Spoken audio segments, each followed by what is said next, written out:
Halo Bapak Ibu dan Saudara yang dikasihi oleh Tuhan, kita berjumpa lagi dalam Salam Pagi.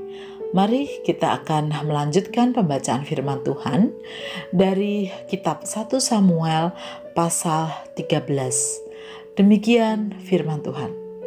Saul berumur sekian tahun ketika ia menjadi raja. 2 tahun ia memerintah atas Israel. Saul memilih 3.000 orang dari antara orang Israel. 2.000 orang ada bersama-sama dengan Saul di Mikmas dan di pegunungan Betel. Sedang 1.000 orang ada bersama-sama dengan Yonatan di Gibea Benyamin. Tetapi selebihnya dari rakyat itu seluruhnya pulang masing-masing ke rumahnya. Yonatan memukul kalah pasukan pendudukan orang Filistin yang ada di Geba, dan hal itu terdengar oleh orang Filistin. Karena itu Saul menyuruh meniup sangkakala di seluruh negeri, sebab pikirnya, biarlah orang Ibrani mendengarnya. Demikianlah seluruh orang Israel mendengar kabar bahwa Saul telah memukul kalah pasukan penduduk orang Filistin, dan dengan demikian orang Israel dibenci oleh orang Filistin.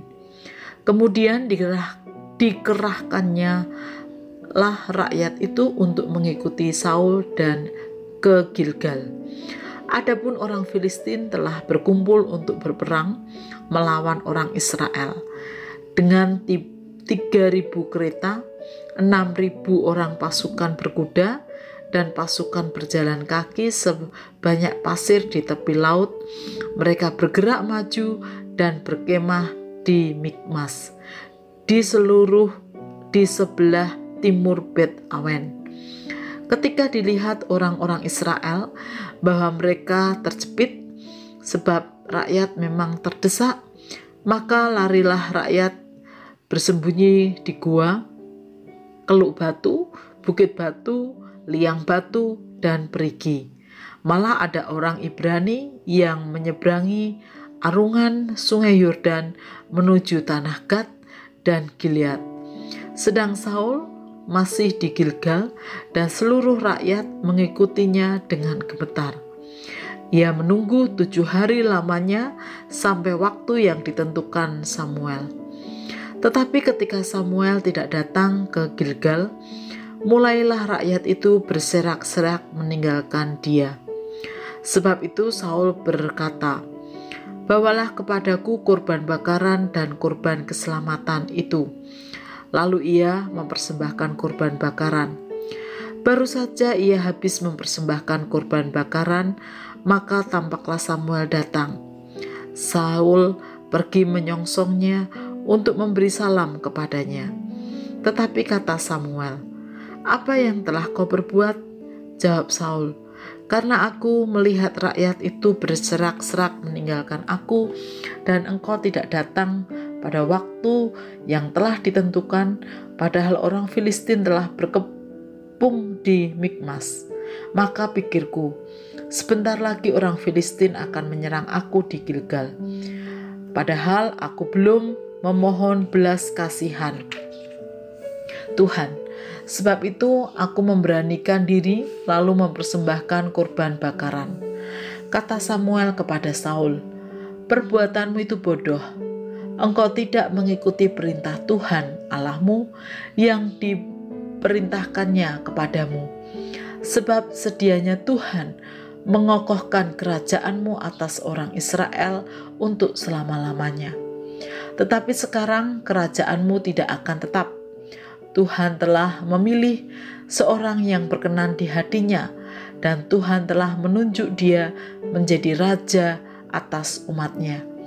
Karena engkau tidak mengikuti apa yang diperintahkan Tuhan kepadamu." Kemudian berangkatlah Samuel dan pergi dari Gilgal ke Gibea Benyamin. Tetapi Saul memeriksa barisan rakyat yang ada bersama-sama dengan dia itu, kira-kira 600 orang banyaknya. Saul dan Yonatan anaknya dan rakyat yang ada bersama-sama dengan mereka tinggal di Geba Benyamin, sedang orang Filistin berkemah di Mikmas. Maka keluarlah orang-orang penjara dari perkemahan orang Filistin dalam 3 gerombolan. Gerombolan yang satu mengambil jalan ke Ofra, ke daerah Shual. Gerombolan yang kedua mengambil jalan ke Bet Horon, dan gerombolan yang satu lagi mengambil jalan ke perbatasan yang menghadap ke lembah Seboim, arah ke padang gurun. Seorang tukang besi tidak terdapat di seluruh negeri Israel, sebab orang Filistin berkata, "Jangan-jangan orang Ibrani membuat pedang atau perak." Jadi semua orang Israel harus pergi kepada orang Filistin untuk mengasah mata bajaknya, beliungnya, kapaknya, atau aritnya masing-masing. Adapun bayarannya ialah 2/3 sikal untuk mata bajak dan beliung, dan 1/3 sikal untuk mengasah kapak dan untuk memasang kusa.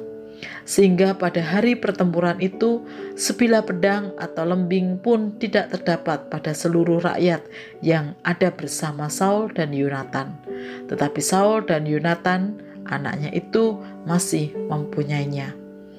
Dan suatu pasukan pengawal orang Filistin telah keluar ke pelintasan gunung di Mikmas. Bapak, Ibu, dan Saudara yang dikasihi oleh Tuhan, keadaan terjepit, ketakutan, dan kekhawatiran dapat membuat seseorang bertindak nekat, meski hal itu tidak benar. Hal tersebut bisa terjadi pada siapapun, baik anak-anak, orang dewasa, bahkan orang yang sudah lanjut usia. Dan siapapun mereka, orang biasa ataupun mereka yang punya kedudukan, bahkan yang disebut rohaniawan sekalipun. Sebagai contoh dalam teks yang kita baca, yaitu Saul sebagai raja yang dipilih dan diurapi oleh Tuhan. Namun ketika dia dan rakyatnya dalam keadaan terjepit karena orang-orang Filistin siap menyerang, karena sudah mengepung Saul dan semua rakyatnya. Ketakutan yang luar biasa menguasai mereka. Di tengah situasi itu, perlahan-lahan rakyatnya mulai meninggalkan Saul. Di tengah situasi itu, Saul benar-benar dikuasai kegentaran, kekhawatiran yang sangat. Dan ia akhirnya tidak sabar lagi, sehingga ia mengambil langkah, yaitu mengambil apa yang seharusnya menjadi tugas Samuel. Ia tidak sabar lagi menunggu Samuel, meskipun ia tahu bahwa itu bertentangan dengan firman Tuhan. Karena itulah saat Samuel datang dan melihat apa yang diperbuat Saul, maka ia sangat menyayangkan tindakan Saul dan menegurnya. Dan atas perbuatan Saul itulah Tuhan tidak lagi berkenan kepada Saul menjadi raja atas bangsa Israel. Sehingga Tuhan telah mempersiapkan penggantinya. Bapak, Ibu, dan Saudara yang dikasihi oleh Tuhan, tentu kita pernah dalam situasi terjepit. Kita pernah mengalami ketakutan, kekhawatiran dalam hidup sehari-hari yang kita jalani. Di tengah keluarga, di tengah pekerjaan, di tengah lingkungan masyarakat, dan bahkan dimanapun, termasuk di tengah persekutuan. Namun sebetulnya situasi-situasi itu menguji kesabaran dan iman kita ketaatan kita kepada Tuhan. Apakah di tengah situasi-situasi tersebut kita tetap taat pada firman Tuhan, ya, bersabar untuk melalui itu, menghadapi itu, sehingga ketakutan, kekhawatiran tidak menguasai diri kita sepenuhnya sampai akhirnya kita terjebak melakukan tindakan yang keliru. Oleh karena itulah, mari kita tetap dalam kesadaran iman penuh di tengah segala situasi dan kondisi. Agar apa? Supaya kita dimampukan untuk tetap mengambil langkah yang benar dalam situasi terjepit sekalipun, di tengah pergumulan, ketakutan, dan kekhawatiran yang ada. Iman kepada Tuhan menolong kita untuk tetap mengambil langkah yang benar. Mari kita berdoa. Tuhan, kami sadar kami manusia yang lemah, dan dalam keadaan situasi tertentu kadang kami salah dalam mengambil langkah. Ampuni kami Tuhan, dan biarlah kami terus belajar untuk taat kepada Tuhan dalam segala situasi dan keadaan, agar kami boleh tetap melangkah seturut dengan kehendak Tuhan, meskipun kadang situasi, kondisi yang kami hadapi tidak mudah. Di dalam nama Tuhan Yesus kami memohon.